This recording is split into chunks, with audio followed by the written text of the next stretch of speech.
Shine tech మీ ఇంటిని మరింత అందంగా మార్చాలనుకుంటున్నారా? స్పెషల్ అట్రాక్షన్ తో పాటు లివింగ్ కి perfect solution. UPVC windows and doors, Bontada group. నమస్తే. సుదీర్ఘమైన 15 వారాల ప్రయాణం, ఎన్నో గడువులు, మరెన్నో ఎమోషన్స్, ఊహించని ట్విస్ట్ల మధ్య సాగిన బిగ్ బాస్ తెలుగు సీజన్ 9కి ఒక గ్రాండ్ ఎండింగ్ అయితే దొరికేసింది. అందరూ అనుకున్నట్టే కోట్లాది మంది ప్రేక్షకుల మద్దతుతో కళ్యాణ్ పగడాల విజేతగా అవతరించారు. కేవలం టైటిల్ గెలవటమే కాదు, నిన్నటి ఫినాలే ఎపిసోడ్లో కళ్యాణ్ పగడాల మీద అక్షరాల కనకపు వర్షం కురిసిందనే చెప్పుకోవాలి. ట్రోఫీతో పాటు ఆయన ఇంటికి తీసుకెళ్లినటువంటి డబ్బులు, బహుమతుల లిస్టు చూస్తే నిజంగా మైండ్ బ్లాక్ అవ్వాల్సిందే. బిగ్ బాస్ హిస్టరీలోనే వన్ ఆఫ్ ది లక్కీయెస్ట్ విన్నర్గా కళ్యాణ్ నిలిచాడు. అసలు ఆయన గెలుచుకున్న మొత్తం ఎంత, చేతికి ఎంత వచ్చింది, ఇప్పుడు క్లియర్గా మీకు చెప్పే ప్రయత్నం చేస్తా.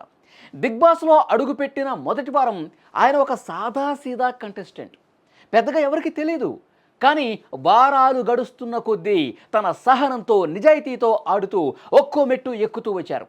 ఎవరు రెచ్చగొట్టినా కూల్గా ఉండటం, టాస్క్ వస్తే ప్రాణం పెట్టి ఆడటం కళ్యాణ్కి ప్లస్ అయింది.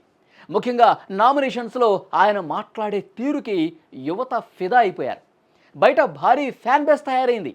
ఆ ఓట్లే ఈరోజు ఆయన్ని టాప్లో నిలబెట్టాయి. అయితే గెలుపు కిక్కిచ్చిన, అసలు కిక్కిచ్చింది మాత్రం నాగార్జున గారు ప్రకటించిన ప్రైజ్ మనీ వివరాలే. కళ్యాణ్ పగడాలకు వచ్చిన బహుమతుల చిట్ట చాలా పెద్దది. మొదటిది విన్నర్ ప్రైజ్ మనీ. అంటే బిగ్ బాస్ విన్నర్కి సాధారణంగా 50 లక్షల రూపాయలు ఇస్తారు. కానీ హౌస్లో జరిగినటువంటి కొన్ని టాస్కులు, ఇతర సందర్భాల్లో కట్ అయినది పోను, ఫైనల్గా కళ్యాణ్ చేతికి 35 లక్షల రూపాయల చెక్కును అందించారు నాగార్జున. కేవలం ఈ 35 లక్షలే కాకుండా షో స్పాన్సర్స్లో ఒకరైన ర్యాఫ్ గ్రిప్పింగ్ కళ్యాణ్కు మరో 5 లక్షల క్యాష్ ప్రైజ్ను అందించింది.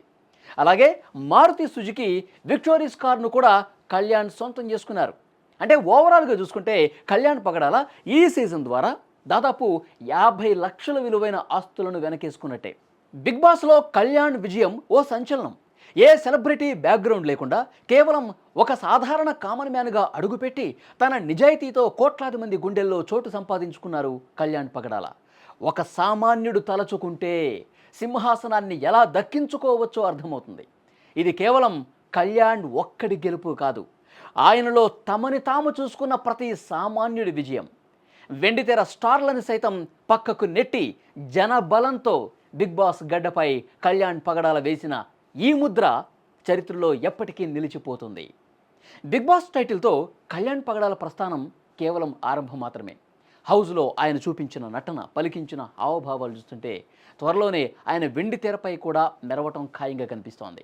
టాలీవుడ్ నుంచి ఆయనకు భారీగా సినిమా ఆఫర్లు కూడా రావాలని, అక్కడ కూడా సత్తా చాటాలని కోరుకుందాం. ఒక కామన్ మ్యాన్గా వచ్చి విజేతగా నిలిచిన కళ్యాణ్ భవిష్యత్తులో వెండితెరపై కూడా స్టార్గా ఎదగాలని మనమందరం ఆకాంక్షిద్దాం. All the best Kalyan Pagadala.